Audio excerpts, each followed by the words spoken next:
2004년 1월 8일 날 주간경향에 나와 있는 기사였습니다. 어느 날 신문 광고에 일금 10만 원에 아버지를 판다는 광고가 나왔다고 합니다. 이 광고를 읽은 많은 사람들은 세상에 말세가 왔다. 아버지를 10만 원에 팔다니 라고 하며 혀를 끌끌 찼다고 합니다. 그런데 이 광고를 본 한 젊은 부부가 그동안 부모가 없이 둘 다 살았기 때문에 서러운 삶을 참 많이 살았습니다. 그래서 이 광고를 보고 쏜살같이 자기를 판다고 했던 이 아버지를 찾아갑니다. 넓은 정원에서 꽃밭에 물을 주고 있던 한 할아버지가 이들을 보고 웃으며 맞이합니다. 어떻게 왔느냐고. 신문 광고를 보고 왔다고 말씀하니까 내가 잘 아는 할아버지인데 그 할아버지는 몸이 좋지 않아요. 그런 할아버지를 왜 살려고 합니까? 라고 물었습니다. 그러자 이 젊은 부부가 말을 합니다. 우리 둘은 어릴 때 아버지와 어머니를 잃고 부모 없이 살아온 고아들입니다. 우리의 소원은 부모를 모시고 살아보는 것입니다. 라고 이야기합니다. 그래서 오늘 이들을 물끄러미 바라보던 할아버지는 이렇게 말합니다. 가지고 온 돈을 주고 내일 다시 오라고. 그래서 정성스럽게 담은 10만 원 봉투를 드렸습니다. 그리고 그 다음날 찾아갔습니다. 그랬더니 이 할아버지가 옷을 단정하게 입고 서서 오늘 이들을 기다립니다. 그리고 그렇게 말합니다. 어서 오게나 나의 아들과 며느리야. 이러면서 그들을 받아들였다고 합니다. 그분이 왜 신문에 광고를 했는가 살펴보니까 그분의 저간 사정을 얘기 들어보니까 그는 평생 많은 돈을 모았다고 합니다. 그래서 자식이 없어서 양자를 드리려고 하는데 이 사람들이 내게 올 때 자식이 되려고 오는 사람보다는 돈을 보고 오는 사람들이 많았다는 것입니다. 그래서 자기를 10만 원에 판다고 광고를 했고 사람을 골랐는데 너가 가장 적합했다고. 그리고 말하기를 내가 당연히 너희 집에 가서 살아야 되지만 우리 집이 넓고 좋으니까 너희들이 와서 여기서 살았으면 좋겠다. 이렇게 이야기했다고 합니다. 사랑하는 성도 여러분, 우리는 짧은 인생을 살아가면서 서로 사랑하며 서로 이해하고 넓은 마음으로 상대방을 포용하고 그리고 원숭이지만 내밀어서 손을 잡아주는 그런 넉넉함이 있기를 원합니다. 여러분, 많은 사람들이 기분이 나빠지고 마음이 굳어지고 인생이 어둡게 느껴지는 것은 우리가 하나님의 뜻대로 살지 않았기 때문입니다. 우리가 하나님의 뜻대로만 산다면 우리는 서로를 귀중히 여기고 높여주고 인정해주고 사람을 돈으로 보는 것이 아니라 사람으로 보면서 오늘 정말 즐겁고 행복하게 살 수가 있었을 것입니다. 여러분, 물론 많은 사람들이 그렇게 살지 못하는 것은 환경 탓도 있지만 실제로는 우리 마음가짐입니다. 한번 따라서 합시다. 좋은 마음을 품자. 여러분의 마음 태도가 어떠냐에 따라서 사람들을 아프게도 할 수 있고 아픈 사람을 치료할 수도 있습니다. 여러분 평생에 사람을 치료한 사람이 많습니까? 아프게 한 사람이 많습니까? 여러분 평생에 다른 사람들에게 은혜를 베풀어서 그들로 하여금 이 세상을 살아가는데 즐겁게 해준 적이 많습니까? 아니면 인상 찌그리고 뒤에서 욕먹는 그런 일을 한 적이 많습니다. 조금 살펴볼 수 있기를 원합니다. 마음이 옹졸해서 자기 스스로 인생을 어둡고 답답하게 살아가는 사람들은 매사에 불평도 많고 오해도 잘하고 사소한 일로 어떻게 돼요? 다른 사람들과 다툽니다. 고집만 안 부리면 됩니다. 내 의견을 한 발자국만 물리면 싸울 일이 없습니다. 근데 자꾸 맞서는 거. 그게 문제죠.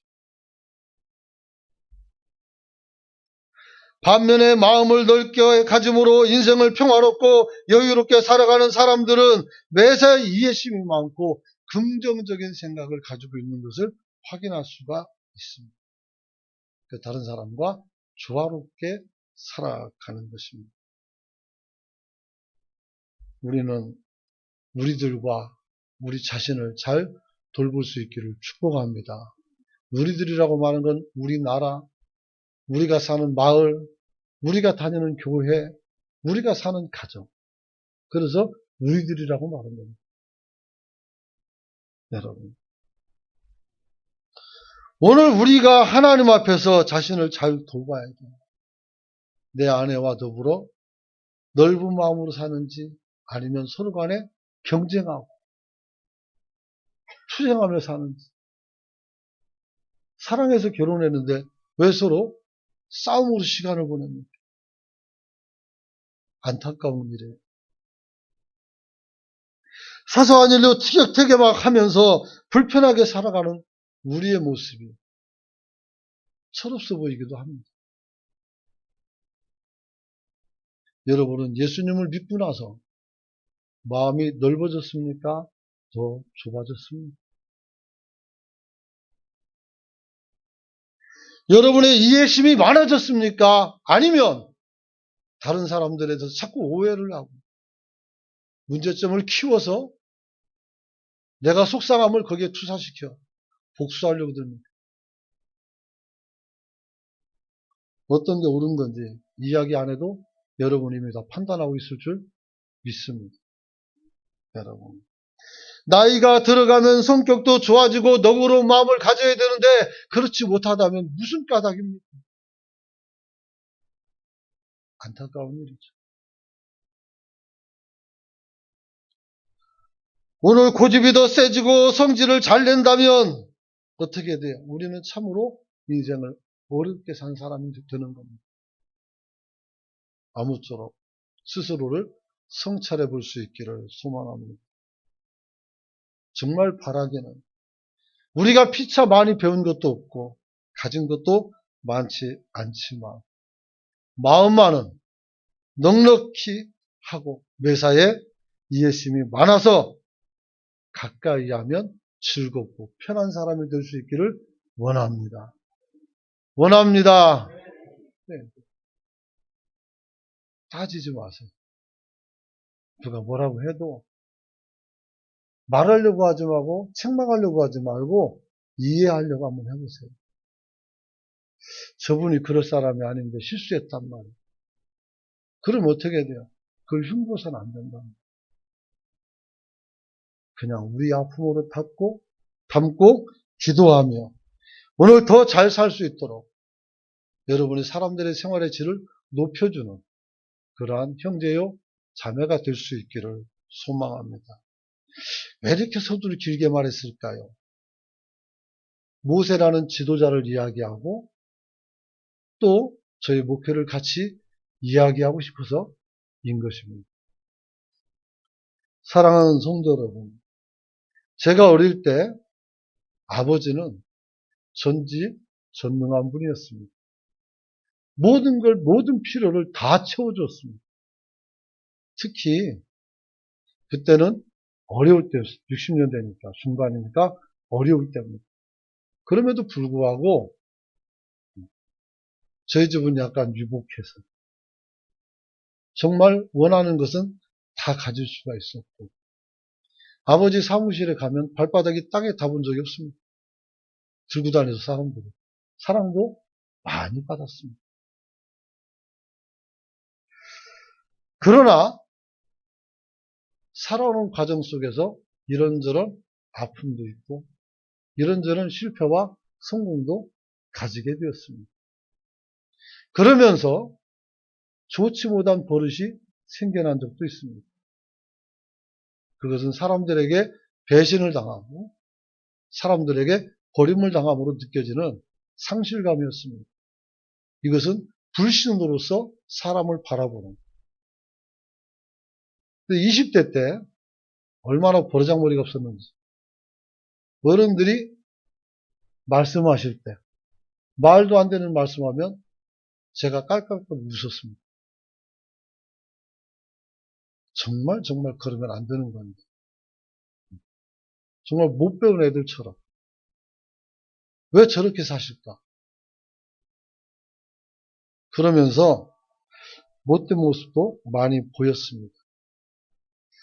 그러면서 목표를 합니다. 그리고 여러 가지 일들을 겪고 나서 하나님 앞에서 사람들과 맞서는 것보다는 한 걸음 물러나는 것이 더 복되다는 것을 알게 되었습니다. 뿐만 아니라 누구와 다투더라도 다툼이 일어난 이상 어떤 승리도 내게는 없다는 것을 알게 되었습니다. 싸워서 이겨도 내가 진 것이 됩니다. 내가 싸워서 이기면 더 진 것이 되는 겁니다. 그러므로 성인이 된 이후에는 싸움을 하지 않았습니다. 사랑하는 성도 여러분, 오늘 본문은 이스라엘의 지도자 모세가 백성들의 과다한 요구로 인해서 그들의 불평에 힘겨워서 장로 70명과 함께 하나님의 영을 받는 이야기가 등장을 합니다. 그리고 우리가 읽은 이야기는 오늘 하나님 앞에서 원망하지 않은 사람들, 그리고 이 원망 때문에 힘들었던 사람들은 멀쩡히 살아있고, 원망했던 사람들이 죽임을 당하고 탐욕의 무덤이라는 곳에 묻혀서 역사 속에서 어떻게 불평과 원망 속에 사는 사람들이 얼마나 참혹한 일을 겪는지를 오늘 증언해주고 있습니다. 본래 설교 제목은 탐욕의 무덤이었습니다. 그러나 오늘 제가 설교를 바꿨습니다. 싹 뒤집었어요. 어제 저녁에. 어떻게 뒤집었냐면 오늘 서로 짐을 지는 교회. 그래서 이 탐욕의 환경 속에서 이 탐욕 쓰는 사람들의 외침 속에서 서로 마음이 상하고 힘들어지는 과정 속에서 어떻게 이 사람들이 이것을 견뎠는지를 이야기하고 싶어졌습니다. 그래서 설교 제목을 저는 주님 앞에서 서로 짐을 지는 교회다. 이렇게 이야기하게 되었습니다. 한번 따라갑시다. 서로 짐을 지어주자. 서로 짐을 지어주시길 축복합니다. 옆에 사람 인사 한번 할까요? 당신의 짐을 내가 지겠습니다. 서로 짐을 질 수 있는 여러분이 되길 축원합니다. 근데 사실 말은 그렇겠지만 그게 절대 쉬운 일이 아닙니다. 너가 내 짐을 진다고? 과연 그럴 수 있어? 라고 묻는다면 할 말이 없어집니다. 마음이 그렇다는 겁니다. 마음이. 어떻게 지겠습니까? 여러분의 짐은 주님이 져줄 줄 믿으시기 바랍니다. 여러분. 이들에게 어떤 일이 있었을까요? 출애굽하는 이스라엘 백성들은 광야 생활이 어려웠었습니다. 쉽지는 않았어요. 생각해 보세요. 여러분들 집에 있는 더블 침대에서 푹신한 곳에서 잠을 편안히 자는 게 쉽습니까? 돌바닥이 장식 깔려 있어가지고 등짝을 찌르고 옆구리를 찌르는 데서 자는 게 좋겠습니다. 여러분, 그 사람들이 무슨 에어매트만 들고 가가지고 텐트에다 깔고 잤습니까? 그런 거 없어요. 좋은 게 있다면 동물에 가득 깔고 잤겠죠. 딱딱한 곳에서. 여러분, 밖에 나가면 힘든 겁니다. 그런데 하나님이 나가라고 했고 그래서 어떻게 돼요? 광야로 나온 겁니다. 노예 생활을 걷어치우고 이제 자유인으로서 자기 선택을 통해서 밖으로 나온 것입니다. 그러므로 좀 거칠어도 조금 어려워도 견딜만 합니다. 근데 그게 하루 이틀이죠. 40년이면 어떻게 되겠습니까?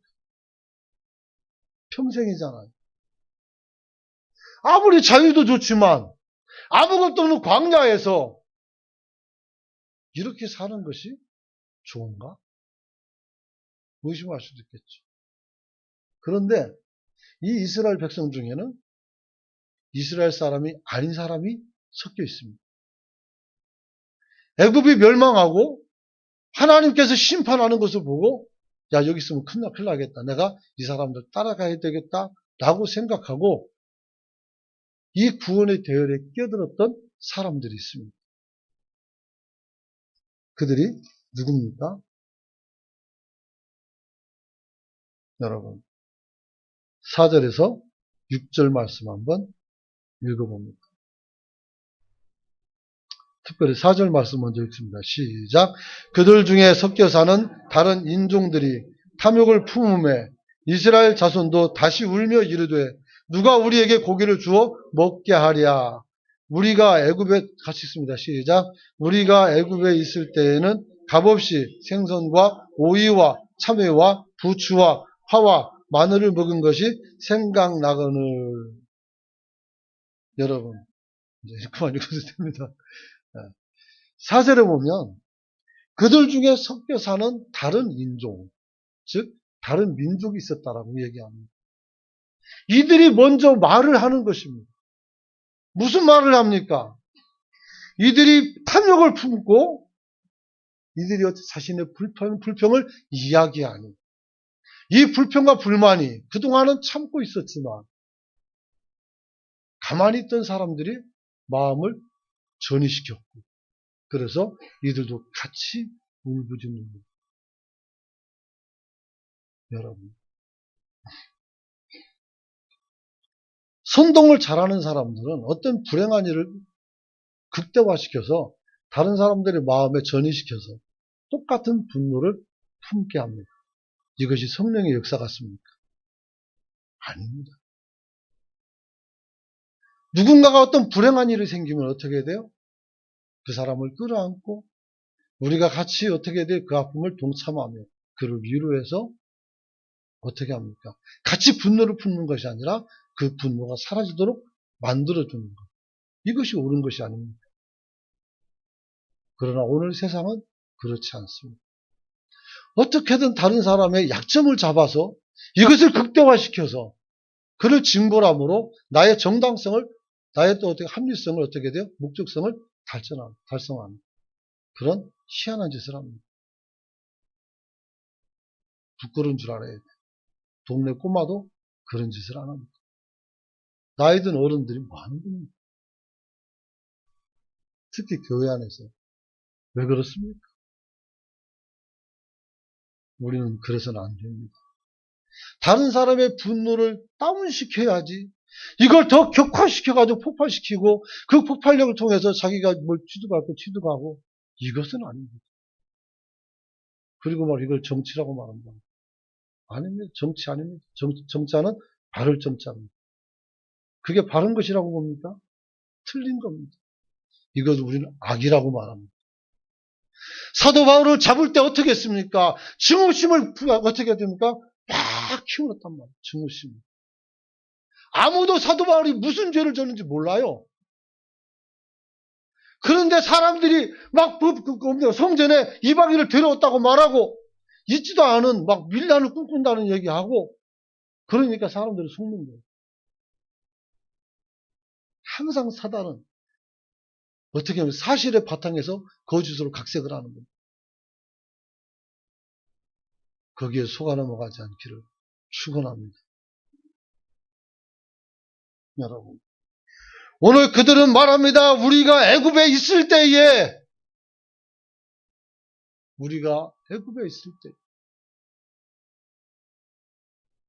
여러분 값없이 생선과 참외와 부추와 파와 마늘을 먹은 것이 생각난다. 이렇게 말합니다. 5절에 있는 말씀이죠. 근데 지금은 어떻게 했어요? 6절 한번 볼까요? 이제는 우리의 기력이 다하여 이 만나 외에는 보이는 것이 아무것도 없다. 만나밖에 먹을 것이 없다는 거예요. 여러분, 광야입니다. 거기에서 뭘 기대하고 있는 겁니까? 참외가 있고 수박이 있다면 그게 광야겠습니까? 농지지. 지금 자기들이 나와 있는 것이 어딘지를 까먹었어요. 아니, 광야에 나와서 정력 걱정을 왜 합니까, 거기서? 사람들이 아무 상관없는 것을 가지고 들고 나와서 우리의 정신을 빼놓을 때에 거기에 속아 넘어가지 않기를 축원합니다. 축원합니다. 여러분. 오늘 이들이 먹는 것은 만나였습니다. 이 만나는 얼마나 중요한 것인지 하나님께서 출애굽한 이후에 구원의 표징으로서 이 만나 항아리를 어떻게 법궤 속에다 집어넣었단 말이에요. 아론을 지팡이하고 목에 못에 12돌판하고 십계명 같은 써있는 돌판하고 그리고 어떻게 돼요? 진설병하고 이건 맨날 바꿀 수 있는 거죠. 상관없어요. 만약에 지금 법궤가 발견된다면 거기서 그때 당시 먹었던 만나가 그 안에 있을 거란 말이에요. 만나는 한번 따라서 합시다. 하나님의 사랑이다. 한번 더 따라서 만나는 하나님의 기적의 현장이다. 여러분. 그 기적적인 현장에서 하나님의 역사가 매일같이 일어나고 있는데 이것을 어떻게 해야 돼? 이제는 일상화시켜버려요. 아무것도 아닌 것처럼 생각합니다. 우리가 흔히 공기를 마시며 호흡해도 감사가 없는 것처럼 어느 수많은 물을 갖다가 들이키면서도 감사가 없는 것처럼 그러나 가만히 생각해보면 이 모든 것은 하나님의 은혜예요. 할렐루야. 하나님의 은혜입니다. 이번에 다니엘 교도에서 어느 한 자매가 자신의 고단한 삶을 다 간증하고 마지막에 찬양을 하는데 악기 이름은 모르겠습니다. 대나무통 같은 거 엮어가지고 이것을 가지고 은혜라는 찬양을 부는 거예요. 소리가 너무 아름다워서 제가 하루 종일 빨려 들어갔었습니다. 듣다가. 끝나고 나니 정신이 번쩍 났어. 끝났네. 이렇게. 은혜라는 찬양이 워낙 좋죠. 워낙 좋은 찬양인데 오늘 저녁에도 마지막 찬양이 또 은혜가 들어있더라. 여러분 모든 것이 다 하나님의 은혜인데 정말 모든 것이 다 하나님의 은총인데 우리는 왜 원망하고 있는 겁니까? 도대체 뭘 보고 있는 겁니까? 구름 기둥과 불 기둥이 앞에 있는데 왜 그것은 보지 못하고 엉뚱한 것을 보며 낙심하고 실망합니다. 주님을 바라볼 수 있는 성도가 되시길 축원합니다. 어떻게 하면 될까요? 모세를 닮아가길 원합니다. 모세는 하나님을 의지하는 지도자였습니다. 할렐루야. 세상의 어떤 지도자가 하나님을 의지하지 않겠습니다. 모든 지도자는 다 하나님을 의지할 수밖에 없습니다. 왜냐하면 내 힘으로 안 되는 것이 하나님의 일이기 때문에 그래요. 여러분. 민수기 11장 11절에서 15절 보면 이런 말이 나옵니다. 이들이 그렇게 탄식하니까 모세가 말을 합니다. 여짜오되 물었다는 얘기죠. 어찌하여 이렇게 말합니다. 어찌하여 이 어찌하여라는 말은 무슨 말입니까? 도대체 왜 이 뜻입니다. 지금 출애굽한 지 얼마 되지도 않았어요. 지금 하나님의 구름 기둥과 불 기둥이 나타난 지도 얼마 안 됐고 만나를 먹은 지도 그렇게 오래되지 않았습니다. 그런데 왜?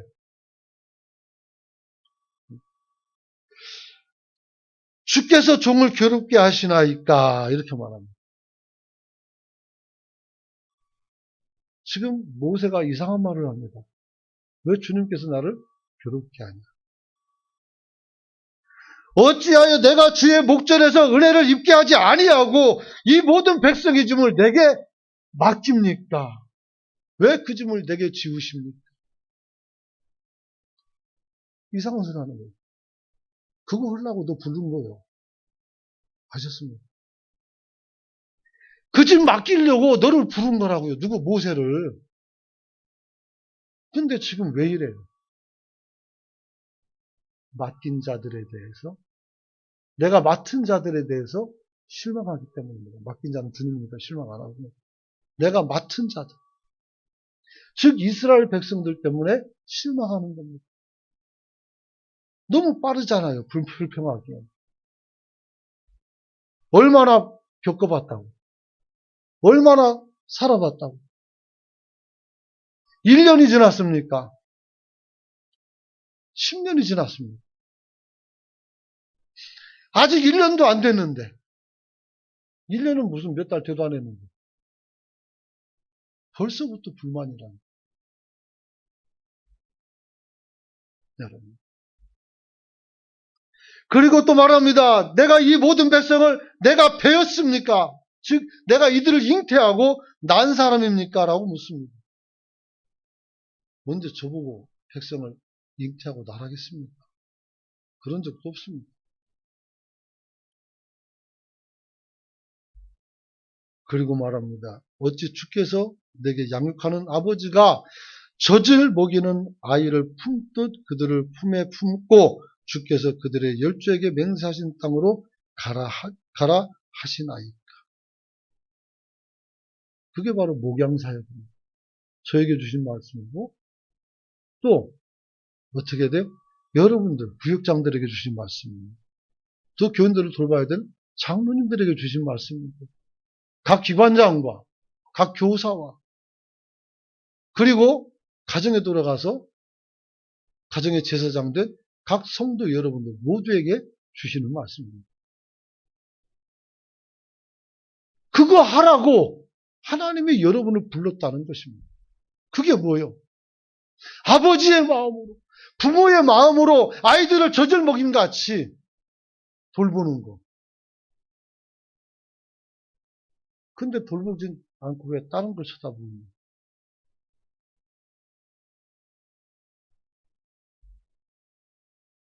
그는 말합니다.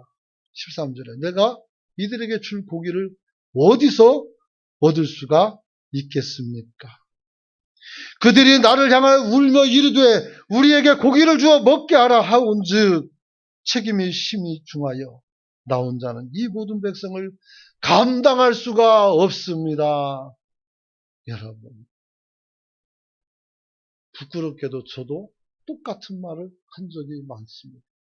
기도원에 올라가서 하나님 나는 이 일을 다 감당할 수가 없는 존재입니다. 하나님 나 알지 않습니까? 그럼 묘하게도 하나님의 은혜가 강렬히 다가옵니다. 여러분 안 하겠다는 게 아닙니다. 어떤 날은 좀 무겁게 느껴진다는 겁니다. 어떤 날은 조금 버겁게 느껴지는 겁니다. 어떤 날은 정말 심각하게 힘들 때도 있다는 겁니다. 그때 조금만 힘을 보태주면 안 되겠습니까? 이 말입니다. 아멘 좀 하면 좋을 것 같은데. 아유, 감사합니다. 꼭 시켜야 합니까? 여러분. 특히 11장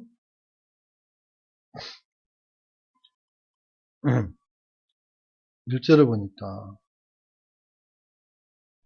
이런 말이 있어요. 여호와께서 들으시기에 백성이 악한 말로 원망하며 여호와께서 들으시고 진노하사 여호와의 불을 그들 중에서 붙여서 진영 끝을 사르게 하시네.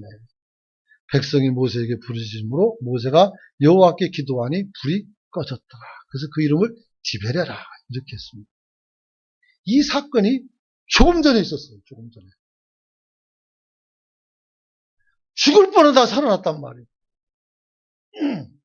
그 산자들은 어떻게 되겠어요? 감사해야 되잖아요. 감사. 근데 어떻게 돼요? 큰일을 겪고 나니까 우리에게도 그런 사람이 있습니다. 허약한 사람들은 이렇게 말합니다. 여기가 아닌데요. 괜히 왔나 봐. 그냥 있을걸? 이런 생각을 하게 됩니다. 전쟁이 끝나고 불길이 사라지고 모든 환란이 사라졌으면 이제부터 평화시대가 오는데 자신의 인생에 대해서 회의감을 호소합니다. 그래서 이방인 중에 몇 사람들이 어떻게 돼요? 이렇게 말하는 것입니다. 그래서 10절 말씀 한번 같이 읽어봅니다. 백성이 시작.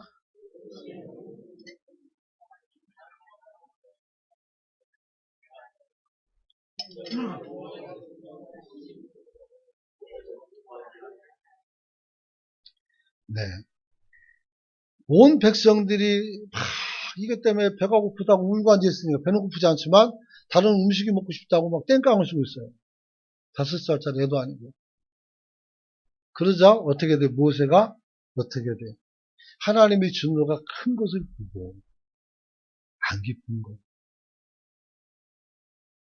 여러분, 교회 다니는 것을 기쁘게 만들어갈 수 있기를 축원합니다. 교회 다니는 게 안 기뻐서는 안 되는 거예요. 왜 안 기쁩니까? 내 마음이 상하니까 안 기쁘죠. 목사도 마찬가지죠. 목회가 안 기쁠 때는 마음 상하면 목회가 안 기뻐요. 그러나 조금 돌이켜보면 하나님의 은혜임을 또 알게 되죠. 모든 것이 다 은혜다. 여러분. 그러면 다시 회복은 되지만 나만 회복되면 뭐합니까? 다 같이 회복돼야지. 원망의 마음을 거둘 수 있기를 축원합니다. 나 하나 원망할 수 있고 내가 또 다른 사람들의 약점을 이야기하며 논리적으로 표현하니까 여러분이 똑똑해 보일 수도 있습니다. 정말 똑똑들 하십니다. 그러나 미련한 겁니다. 정말 똑똑하면 그럴 필요가 없어요. 하나님의 사랑을 가지고 섬기고 나누고 기뻐해도 시간이 부족한데 그렇잖아요. 결혼해서 어느 순간 보니까 제가 이제 30년을 살았어요. 내가 총각으로 살았던 연도수보다 결혼 생활한 연도수가 더 많아졌습니다. 제가 혼자 살았던 시기보다 제 아내랑 산 시간이 훨씬 더 많아졌습니다. 그 와중 속에서 다툰 때도 있었고 정말 속상할 때도 있었고 많이 있죠. 당황스러울 때도 있었습니다. 결혼해서 처음 아침밥을 차려줬을 때 두부 조림이 나와서 좋아하거든요. 엄청나게 맛있게 먹었습니다. 근데 그 다음날도 중림한테 바뀔 뿐 두부가 나오고 그 다음날도 두부가 나오고 그 다음날도 두부가 나오고 왜 이럴까? 그러니까 아는 게 그거밖에 없는 거예요. 다행히 어머니를 모시고 살아서 음식을 많이 배우고 지금은 곧잘해서 맛있게 먹지만 당황스러웠어. 책을 가지고 오는데 전질로 이만한 걸 쓴다. 뭔 책인지 알죠? 요리책. 저녁에 침실에서 그거 보면서 이건 언제 먹어보나? 이건 언제 먹어보나? 막 내가 저거를 체크해놓고 막 해달라고 하려고. 근데 두부밖에 못했단 말이야. 얼마나 당황스럽겠어요. 여러분. 이런 일들이 많이 있죠. 많이 있죠. 그래도 어떻게 돼요? 사랑하니까 사는 겁니다. 할렐루야. 때로는 어떻게 돼요? 잘 못할 수도 있죠. 잘 못하면 어떻게 돼요? 못하는 걸 탓해도 되겠습니까?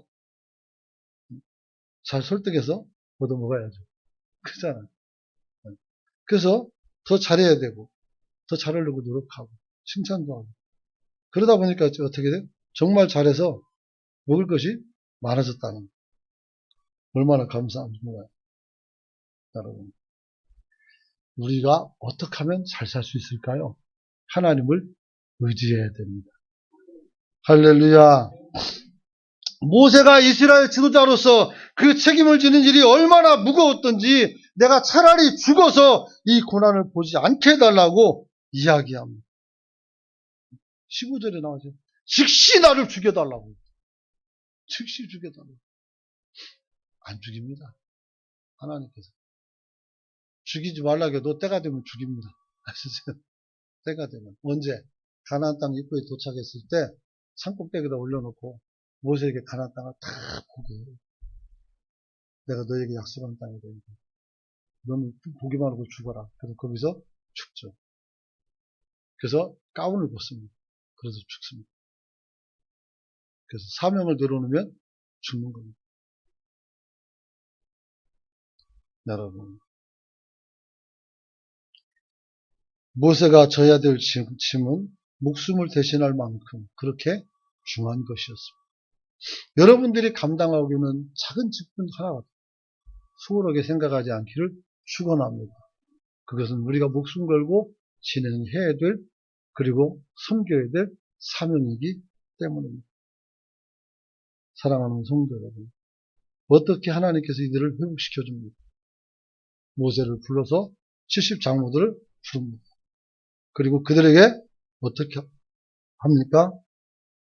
하나님께서 영을 보내서 예언을 하게 합니다.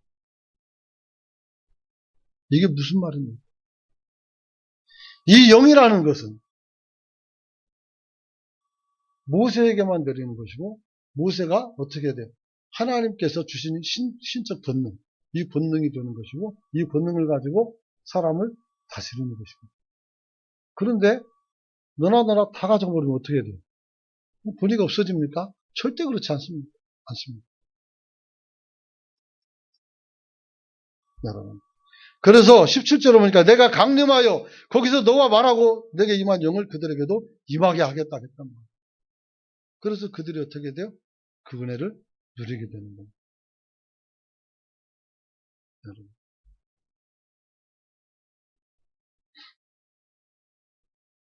특별히 그래서 25절에 보면 여호와께서 구름 가운데 강림하사 모세에게 말씀하시고 그에게 임한 영을 70장로들에게도 임하게 했다. 그런데 기명된 자 중에 엘닷이라는 사람과 또 메닷이라는 사람이 진중에 있는데 이 사람들에게 이게 내려집니다. 그래서 여호수아가 이 하나님의 예언이 내려오는 것, 영이 임하는 것은 큰 본능이거든요. 그렇기 때문에 이것은 하나님이 선택한 특별한 사람들이 해야 되는 거예요. 근데 회중에 있는 사람들 중에 둘씩이나 하니까 여호수아가 찾아와가지고 모세에게 보고합니다. 저 사람 입을 확 막아버리세요. 못하게. 그랬더니 모세가 뭐라고 말합니까? 그렇게 안 하죠. 29절 한번 읽어봅시다. 29절. 29절. 시작. 모세가 그에게 이르되 내가 나를 두고 시기하느냐 여호와께서 그의 영을 그의 모든 백성에게 주사 다 선지자 되게 하시기를 원하노라. 아멘. 모든 백성들이 다 이 은혜를 받고 다 선지자가 되는 것이 소망이라는 겁니다. 할렐루야. 이게 제 소망이기도 합니다. 여러분들이 모두 다 성령이 충만해서 하나님 앞에 여러분들이 예언하고 여러분이 하나님의 말씀을 증언하는 그 시대가 오기를 기대하고 소망할 뿐입니다. 여러분, 그럼 내가 할 일이 없을 것 같습니까? 더 많습니다. 더 많아요. 요즘 목회가 단순히 설교만 있는 줄 압니다. 다양한 직분의 이제 목회자들의 사역 현장이 나타나고 있어요. 그래서 이것에 대해서 이제 연구를 하고 여기에 대해서 당위성을 확보한 후에 많은 주의종들을 파송하여 이 세상을 어떻게 돼요? 바꿔나가는 역사를 이루어야 되는 겁니다. 사랑하는 성도 여러분, 말씀을 마칩니다.